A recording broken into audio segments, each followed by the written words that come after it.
How can I help you, sir? Meron na po ba kayo napiling sapatos? Parang gusto ko yun. Kuha mo nga ako ng 9.5 niyan. Okay, sir. Check ko po sa stock room.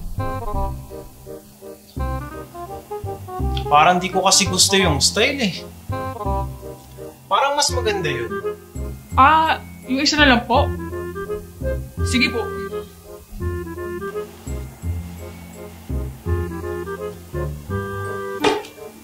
Parang may mas maganda akong nakita dun eh. Yun na lang pala kunin mo.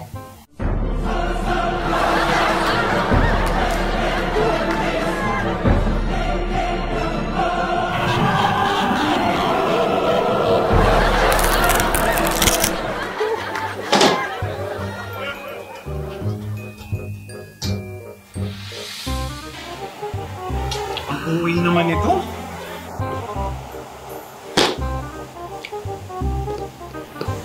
Feeling ko mas maganda yung una kong sinukat.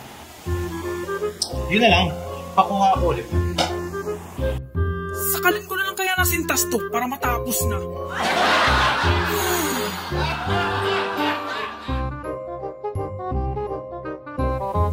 Sabi ko na nga ba, ito yung bagay sa akin eh. Okay na ako dito. Ay, salamat. Natapos din. Sir. Nadaling ko na po ba sa counter? Hindi. Babalik ako. Mag-iipunan ko muna. Sir, sandali. May nakalimutan ka. Ano yan? Ang kapal na mukha. Wala naman palang pambili.